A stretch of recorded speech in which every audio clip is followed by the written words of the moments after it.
ఆయన పత్రికా విలువలను కాపాడటానికి పుట్టినటువంటి దేశోద్ధారకుడని ఆయన చెప్పుకుంటూ ఉంటారు. నిజానికి మొహం మీద కాండ్రించి ఉమ్మేసేటటువంటి మాటలు రాశాడు ABN Radhakrishna 'weekend comment by ఆర్‌కేలో'.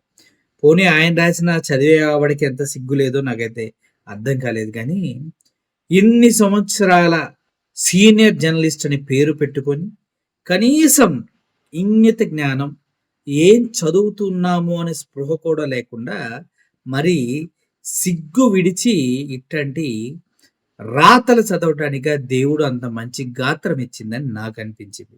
పోన్లే ఆయన రాసిచ్చాడు ఈవిడ చదివింది అనుకుంటే, పెళ్ళాన్ని చెల్లెలతో పోల్చి 100 రెట్లు దిగజారిపోయి నేను మనిషినే కాదని తను నిరూపించుకున్నాడు ఏబిఎన్ రాధాకృష్ణ.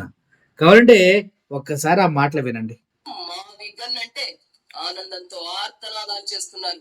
రేపు జగన్మోహన్ రెడ్డి మీ భార్యలు కారు అని చెప్తే గుడ్డిగా నమ్మేసి కట్టుకున్న దాన్ని చెల్లిగా భావించి పెళ్లి సంబంధాలు చూడడానికి కూడా వెరవని వెన్నెముకలేని బ్యాచ్ వైసీపీలో తయారై అసలు ఏబిఎన్ రాధాకృష్ణకి పార్టీలకి ఏంటి సంబంధం? ఈడు బ్రోకరా లేదంటే లోఫరా? ఎవరు పార్టీ ఏ స్టేట్మెంట్ ఇచ్చుకుంటే నీకెందుకురా ఫేవర్స్ అని ప్రజలు తిడుతున్నారు.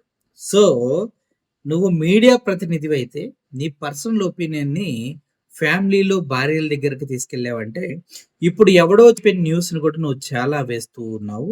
ఆ న్యూస్ అని కూడా నీ పెళ్ళాం చెల్లిలాగా కనిపించి వాళ్ళతో తారావా రాధాకృష్ణ జనాలు అడుగుతూ ఉన్నారు. మరి ఏం చెప్తాడు రాధాకృష్ణ? పైగా పచ్చ బ్యాచ్‌కి వితౌట్ షుగర్ సంక నాకే వాళ్ళంటూ ఆల్రెడీ వైసీపీ వాళ్ళంతా చెప్తూ ఉన్నారు. మరి దాన్ని పదే పదే ప్రూవ్ చేసుకోవటం ఎందుకని ఆలోచించండి ఒక్కసారి రాధాకృష్ణ గారు.